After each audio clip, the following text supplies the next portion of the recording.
So we've been calling this the art of allowing, because even though you've done step one of the creative process really well, even without knowing you're doing it, you've sifted and sorted, and you have asked and asked and asked and asked and asked for so many things. And everything that you've asked for has been answered and answered and answered and answered. It has culminated in this vibrational reality, and Source has been tending it, and Law of Attraction has been growing it, and it is bursting at the seams, ready for you to realize what's being revealed to you all the time. But you've got to be in the receptive mode. You've got to be happy. You've got to be tuned in, tapped in, turned on. You've got to be in that mindset where you can realize it. The other day, we told you this story yesterday, and so some of you have heard it, and you will like it extra well today.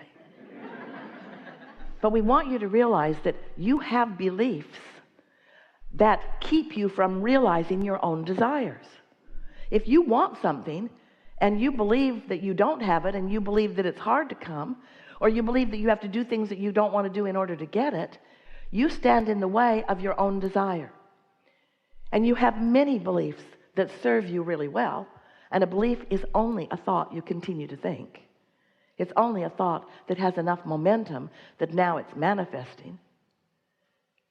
So when you have a belief that opposes your desire cannot be realized by you. Your belief is holding you out of the receptive mode. So you continue to say, it's not coming, and that's true because you can't see it and no one else can. It's true in the physical manifested sense, but it's not true in the vibrational sense. It's not true in the what happens before it becomes vibrationally seen by you sense. And that's the thing that we want to make you aware of. So much of what you want is well underway, that because you can't see it yet with your physical senses, you decide that it isn't when it is.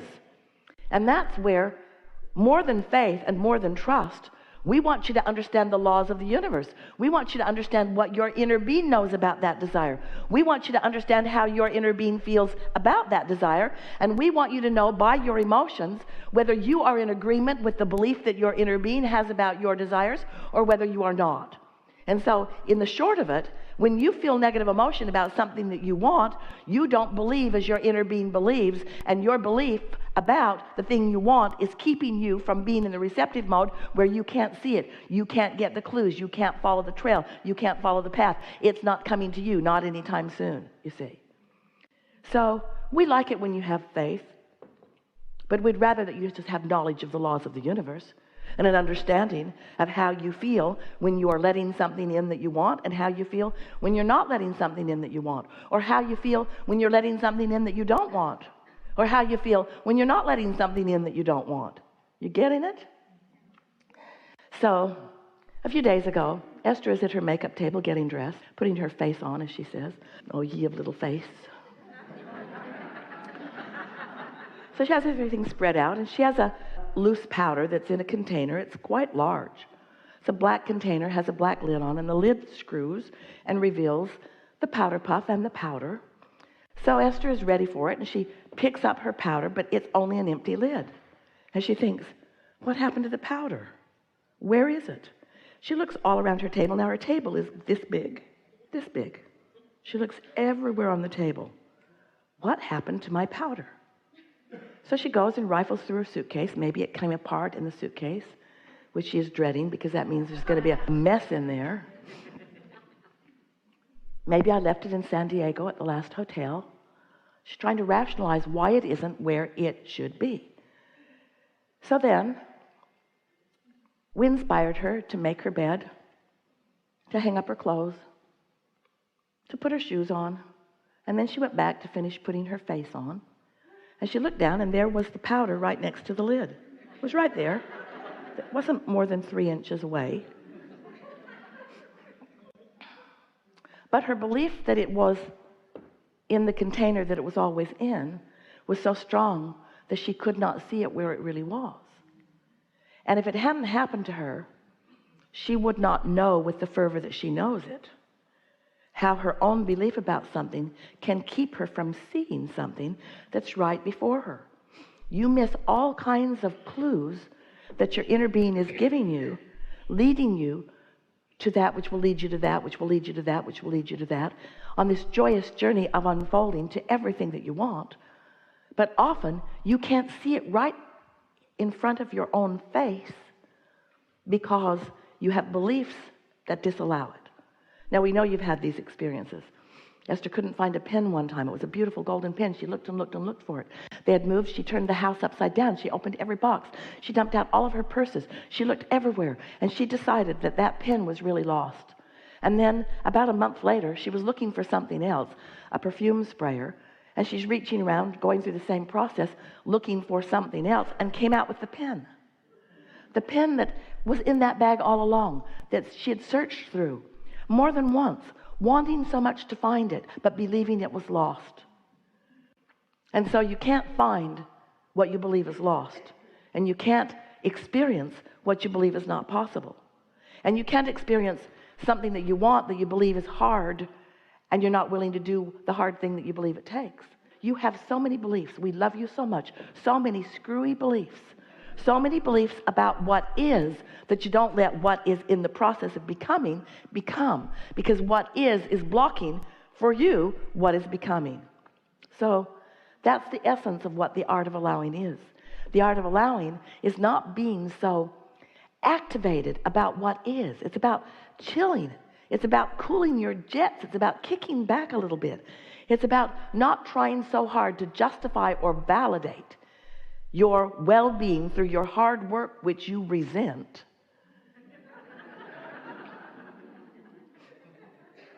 Because there are others who are obviously not working that hard who are thriving. It's about coming into awareness of the laws of the universe, and most important, about your guidance system and what it tells you, so that you can be more often in the receptive mode. So, just going to tell you a very fast beginning here. So, you've sifted through the contrast and you've launched rockets of desire, many of them, so many you cannot even count them. And some of them you would recognize because you remember the day that you asked for it. But many of them have matured into something even more than the pieces that you put there. In other words, you have a vibrational reality that you have created through the life that you have lived, and even before you came into this physical body, that in many cases is not recognizable to you in the detail that it holds. So since you can't see it yet, you can't know it with your physical senses, you have to feel your way to it, which simply means when you're feeling happy, you're not blocking anything that's there. So you could have a whole lot of problems for which you are looking for a whole lot of solutions. And all of those solutions are there, but in your awareness of the problem, you can't find the solution, even though they're being revealed to you over and over and over and over and over again. So you have to be in the receptive mode. That's what step 3 is. Step 1 is you ask. Step 2 is source answers. The vortex is there. It's full of everything you want. Step 3 is you got to get in the receptive mode. We call that the allowing mode, the allowing of what you want to flow into your experience. So the way you accomplish the receptive mode is by being happy, by feeling good.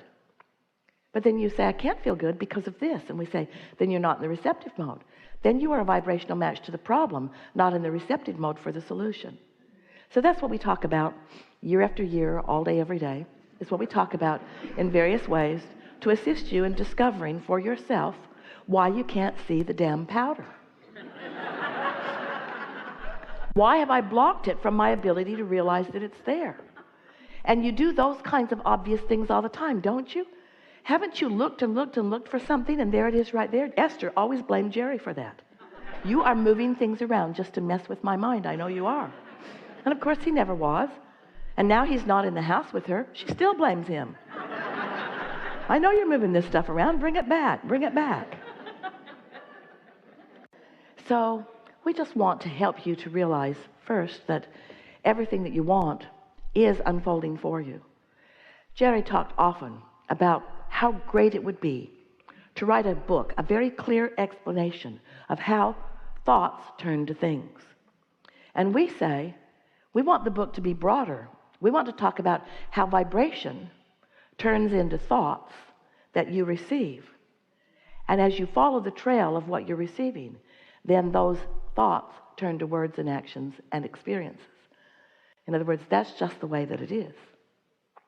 Yesterday, we were talking with a woman, and she was telling us about her wonderful life, and it is. And she was explaining to all of us that she was wanting $100,000 because she wanted to take a trip, a journey. And so we explained to her that she wants the manifestation before she starts her journey. But we wanted her to know she started the journey long before. In other words, there's a vibrational journey that will turn to the ideas, that will turn to the whatever, that will turn to the whatever, that will lead to the journey that she wants. But when you get fixated on something that you think you need, I need $100,000 before I can continue my journey, we just want you to realize you have been continuing the journey, and you must be aware of the journey before the money. Are you following? There's a vibrational journey that you must be aware of and you must be tending to. We're certain that once she gets that $100,000, she'll start making good plans.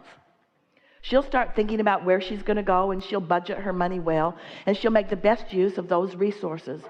But most of you are not even coming close to making the best of the resources that are leading you to the leading you to the leading you to the leading you to the leading you to the money. You want to leave all that part out. You just want to jump right to the money, then you'll plan your trip.